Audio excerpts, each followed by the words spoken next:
How's it going, everyone? Thanks for tuning in to another geography lesson. So, right off the bat, I kind of want to talk about what I talked about in my last video, which is the Great Lakes, megalopolis, and essentially the Great Lakes watershed area. So, I failed to mention that the glaciers did form the Great Lakes. I figured most people had probably heard of that, but it's important to note that glaciers had a huge impact on the geography of the US, and it actually is relevant to our subject today, which is the Mississippi watershed area. So, the glaciers essentially flattened a lot of these states and allowed for the Mississippi watershed area to be as massive as it is. So, definitely important to keep in mind glaciers doing their thing, moving, creating watershed areas, creating geological features. I'll probably do a whole episode on paleogeography, so essentially how the world looks like it does today, what caused certain countries to form and mountain ranges to form. I'll do a whole episode on that. And it's also important to know for watershed areas that mountain ranges obviously have a big impact. Um, a lot of mountain ranges are headwaters for river systems. So, why should anyone care about river systems? Well, historically, most of the ancient cities were built on river systems, and it makes sense because they needed water, and also river systems tended to flood a lot, and in so flooding, they deposit minerals that are really good for crops, and the Nile is a perfect example of that. Mesopotamia was formed between the Tigris and the Euphrates in Iraq, modern day Iraq. So most really old cities were built on rivers or natural ports. New York was a great natural port, and it's essentially how it came to prosper and become the city it is today. So, explaining this map, you guys are probably wondering what the heck this is. Most continents have something that are called divides, and it refers to watershed areas. So, looking at, say, the Great Continental Divide, the most well-known, it forms this line, and basically what this means is water that falls on one side of the line is going to flow one place, water that falls on the other side of the line is going to flow another place. So, say up here, water that falls on this side is going to drain over here, water that falls up here is going to drain essentially up here into the Arctic Ocean. So, the Rocky Mountains essentially form the Great Continental Divide. So water that falls on this side of the Rocky Mountains is going to flow into the Pacific Ocean. Water that falls on this side is going to flow into the Gulf of Mexico via the Mississippi watershed area.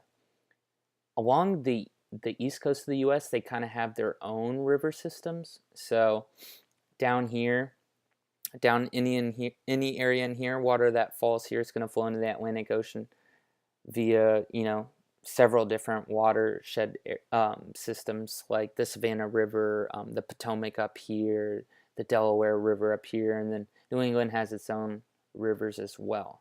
So you can see the Great Lakes watershed area up here. That flows into the Atlantic Ocean via the St. Lawrence River, and that's up here. And then this whole massive area in the middle is all going to flow into the Gulf of Mexico via the Mississippi watershed area. So that's pretty cool. The Columbia River's up here that drains in the Pacific. Rio Grande is actually right in here. And then the Colorado River flows into the Gulf of Cortez down in here. So California, essentially, I have another graphic I'll show you guys. California essentially has its own watershed area, its own river system. And this weird looking shape right here is actually called the Great Basin. Most of Nevada, and then western Utah.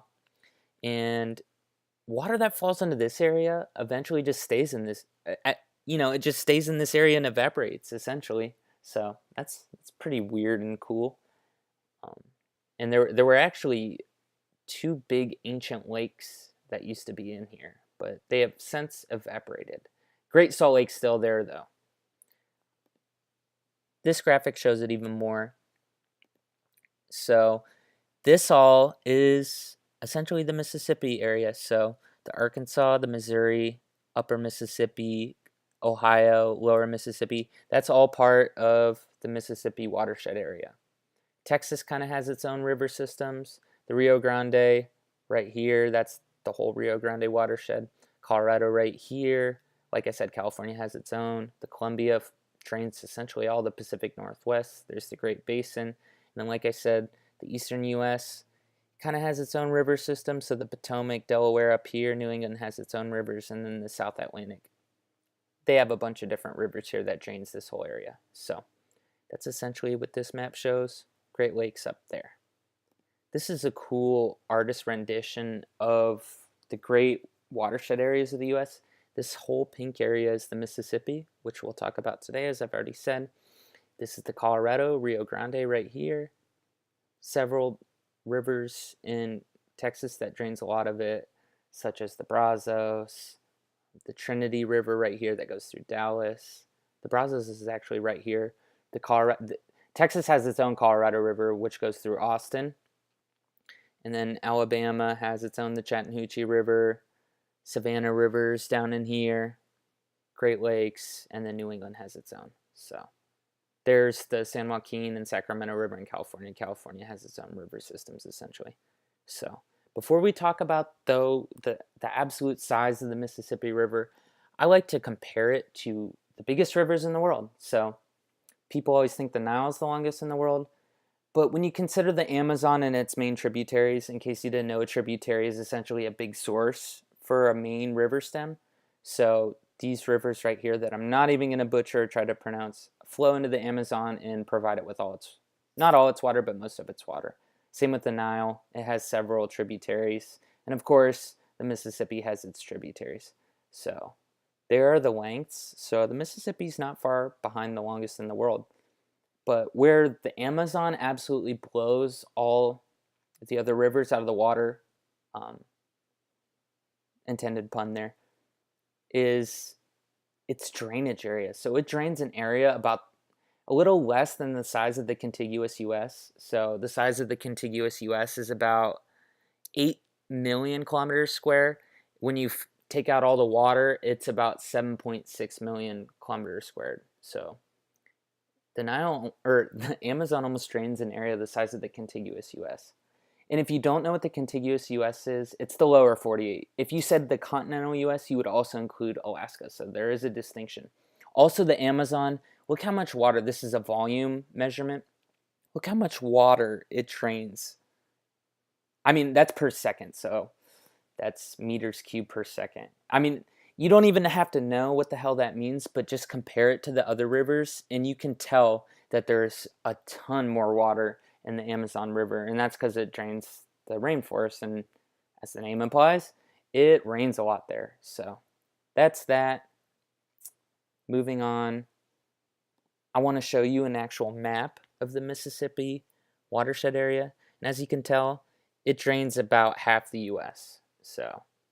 And in case you didn't know, the Missouri River, which is actually a tributary of the Mississippi, it's longer than the Mississippi itself by about 21 miles. So the Mississippi River, or the Missouri River, sorry, is about 3,767 kilometers, or about 2,341 miles. The Mississippi River is 2,320 miles. So like I said, the Missouri River is 21 miles longer, so that's pretty cool.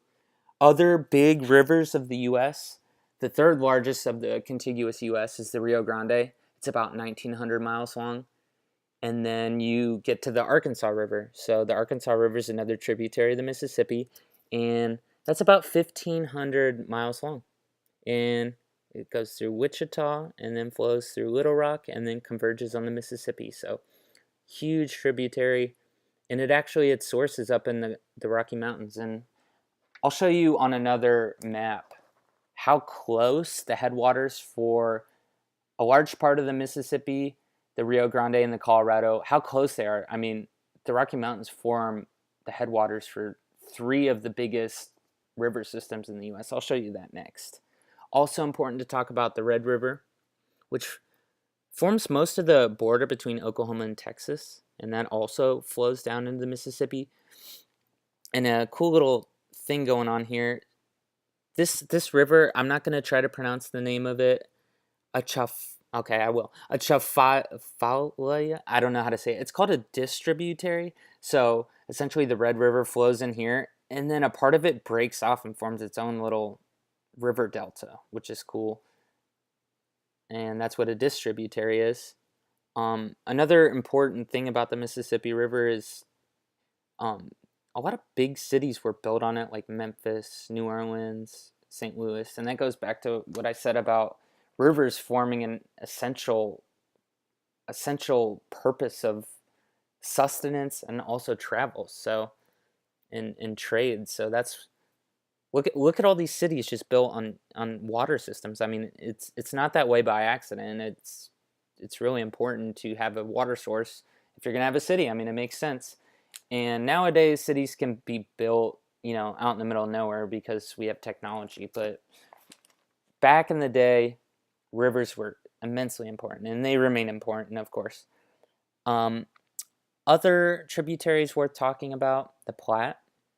The Platte River is about 990 miles long, and the South Platte River is where Denver is. The Ohio River, of course, since I do live in Ohio, it's important to talk about. And the Ohio River essentially forms where the Allegheny meets the Monongahela.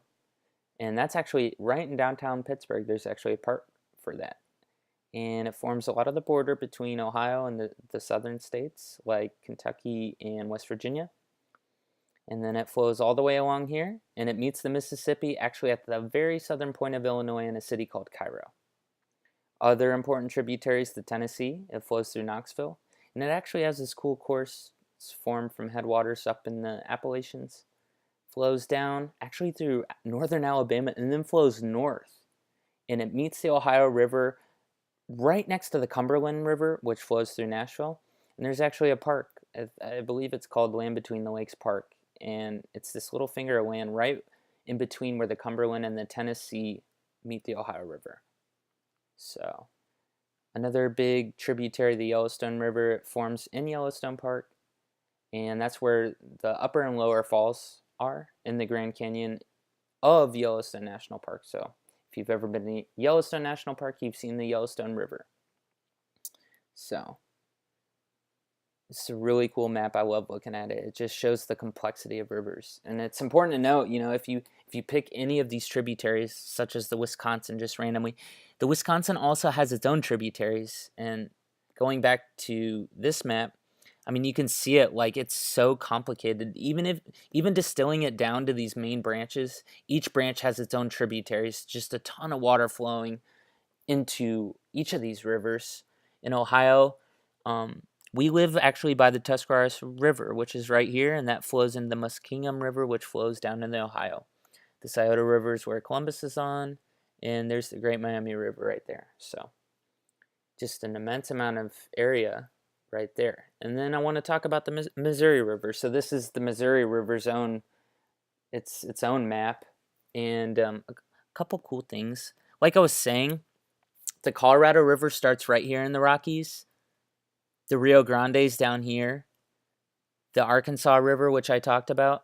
I believe I talked about. If I didn't, yeah, I talked about it going through Wichita and whatnot. That's one of the biggest tributaries. Maybe you've never heard of, but look how close all these river systems are together. So this part and this part all flows into the Mississippi. This is the Colorado River, which is its own river system. And right here is the Rio Grande River. And I have a map of the Rio Grande. That's the third longest river in the contiguous U.S. And there it flows down into the Gulf of Mexico as well. But you can see just in this little area, I mean, little, but it's all about perspective. It's still a big area, but just within the Rocky Mountains, 3 big river systems form, which is really, really cool. So the headwaters of the Missouri River are actually 3 rivers, and there's a cool little park there called Three Forks, and that's the headwaters for the Missouri. So big tributaries of the Missouri River are the Milk River, the Bighorn River, which flows into the Yellowstone, the James River, which is right here, it's a really long one, and then the Platte Rivers. South Platte, North Platte flows into Platte, which goes right into the Missouri River just south of Omaha. So, huge area. Another thing I want to talk about is even in the headwaters of the Missouri River, you can see right here, this is where the Snake River is. And the Snake River is the main tributary, here it is, of the Columbia River. And I mean, the Snake River pretty much drains all of Idaho. And then there's the Columbia River, so the Snake River goes right up through there. And there's the Columbia River. This combined area is essentially the watershed area of the entire Pacific Northwest. So again, these river systems are so close to each other. So that's Jackson Lake that forms the headwaters essentially of the Snake River. And then right here is the Yellowstone Lake, and that this entire area within Yellowstone forms the headwaters essentially of most of the Missouri River. So just within Yellowstone National Park, which is this green square, two major river systems start. So that just shows you that all goes back to the Continental Divide right here. As I was talking about, the Yellowstone National Park is right here, and the line goes right through there on either side. Water's either going to flow to the Pacific or the Atlantic. So that's pretty much that. That's the Missouri and Mississippi River. They're combined to form just the largest drainage area of the contiguous U.S. And I just think water flow is super, super interesting. And it's really important for historical reasons and current reasons. It's where all the water that falls in the U.S. essentially goes. And thanks for listening.